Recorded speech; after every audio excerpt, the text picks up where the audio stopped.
welcome po to sabi ni Daddy's Vlog at nandito po tayo ngayon sa bahay lang dahil wala po tayong masyadong ganap.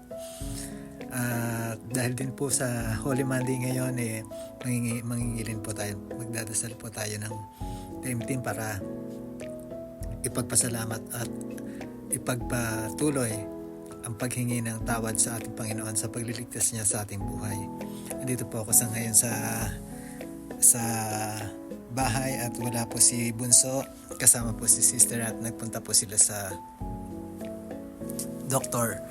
Chinecheck po yung atay ni Bunso dahil medyo may diferensya po, sana naman maging negative ang result kasi medyo fatty liver po siya, kaya sana maging maayos ang lahat. May awa po ang Diyos. Usual po sa mga nakikita nyo, pasensya na po, maraming panikin nakasabit at ukay-ukay. Araw-araw po ganyan. Pwede lang po pag summer kasi pwede na po magsampay sa labas. Ngayon po winter kasi mahirap makatuyo kaya ginagamit po natin ang heater. Ayan. Ang ulam po namin ay nandito ni Sister ay kalderetang baboy po. Ayan, medyo mangingilin pero baboy ang ulam. Pero ang ulamin ko po mamaya ay spinach. Pwede ko naman po ulamin yung mga carrots dito at saka patatas, gulay.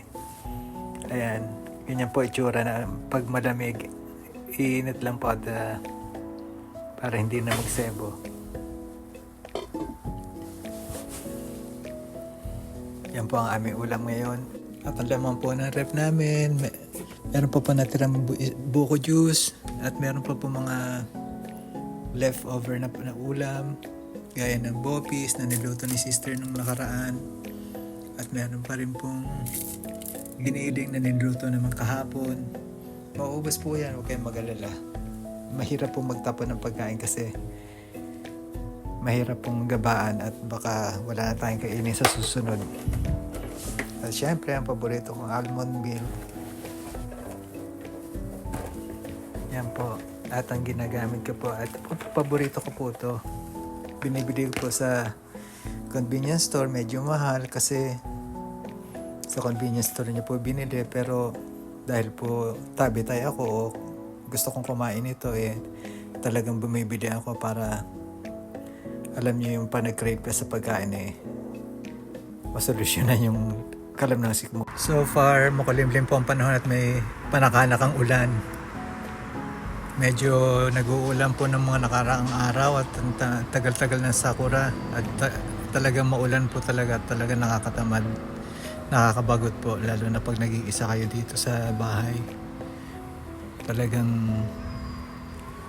wala kayong gagawin kundi humiga at manood ng TV at ng mga tapusin ng mga gawaing bahay.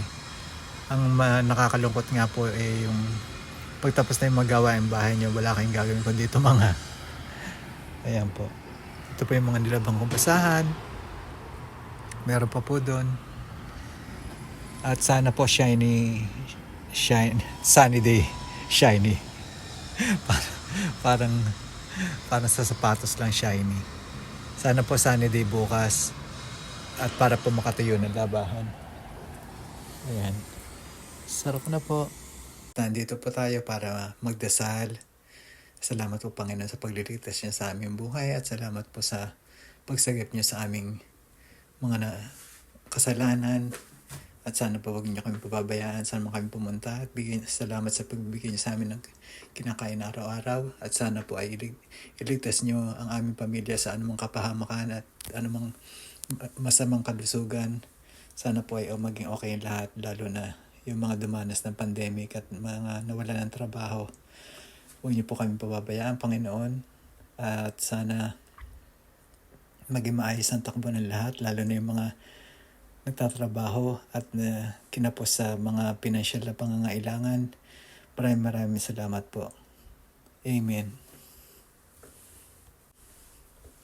Ayan po, nakapag munting dasal na po tayo ngayon para mabiyayan po ng magandang ating At sana po magkatotoo ang aking mga panalangin. Wala naman pong binigay ang Diyos sa akin na hindi maganda. Lahat po ng hiniling ko sa Kanya ay nagkatotoo o ibinigay niya sa akin lahat. Ako lang po nakakalimot. Huwag po kayong makakalimot sa Kanya, dahil siya lang po ang ating pagtanggol sa oras ng kagipitan. Huwag nating intiyain na kung kailan lang tayo may kailangan sa Kanya tayo tatawag sa Kanya. Matuto po tayo magpasalamat at manalangin araw-araw sa ating pagising na buhay pa tayo, sa ating mga pangangailangan at nakakaraos tayo. Sana po ay huwag natin kalimutan yan, lalo na sa ating Panginoon Jesucristo, dahil siya lang po ang tanging tagapagligtas nating lahat. Wala po akong hihilingin kundi sana bigyan pa ako ng pagkakataon na mabuhay na mahaba para masubaybayan ko ang aking anak na may depresya o may autism, at dahil kailangan niya ako, at ganun din yung mga taong kagaya ko. Sana maging maayos ang takbo ng lahat, at sana malagpasan ko ang mga pagsubok na dumarating sa akin, lalo na yung depression at anxiety na talagang bumabagabag sa akin, na talagang minsan gusto mo na sumuko pero hindi dapat, kasi meron kang alalay o meron kang Diyos na sinasandalan. Yan po ang ating pong panalangin na sana magkatotoo. At sana po sa mga tao na, lalo na sa mga Pilipino na nasa iba't ibang lugar ng ating mundo, sana po matuto tayong lumingon sa ating pinanggalingan, at kung sino lumikha sa atin, ano man ang relihiyon natin, ay atin po igalang.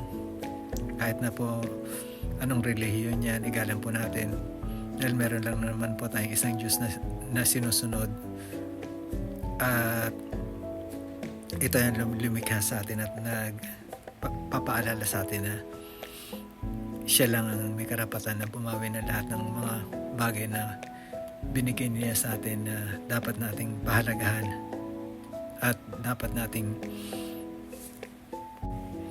ituro sa ating mga anak at mga kaibigan na walang ibang makapangyarihan sa lahat kundi ang Panginoon Diyos. Siya lamang po. At sa lahat po ng mga naninirahan dito, at sa lahat po ng mga kamag-anak ko na nandito, gabayan kayo ng Panginoon. At lahat sa nanonood nito, sana biyayaan kayo ng masaganang buhay, lalo na, at ingatan ng Panginoon ang inyong mga kalusugan, dahil ito ay paulit-ulit yung sinasabi na hindi na mababayaran ng pera. Kaya salamat po sa mga kaibigan ko, at salamat po sa mga nag-subscribe, at salamat po sa mga nag-like, at sana po magkita-kita tayo uli, at sana huwag niyo kalimutan mag-subscribe para marami akong maging kaibigan, dahil hindi ko po masasabi kung hanggang kailan ako makakapag-post ng video ng buhay namin dito sa Japan, dahil alam niyo naman po ang Parkinson's disease ay isang progressive disease, hindi lumalala, laban lang. Kaya that's it mga kaibigan, that's it, pansit. Maraming salamat po sa pakikinig. So pakasensya po at medyo maikli lang ating video. Sana po makalabas tayo at makapag-video tayo sa labas, at makapagkwentuhan uli, dahil hindi po masyadong magandang pakiramdam ni Daddy ngayon, dahil hindi po ako napapagkatulog, at medyo talaga mabigat po ang aking pakiramdam. Kaya sana po sa lahat ng ating mga kaibigan, maligayang araw, at sana ulanin kayo ng grasya.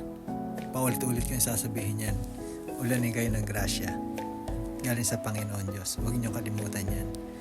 Hanggang sa muli, bye bye, paalam.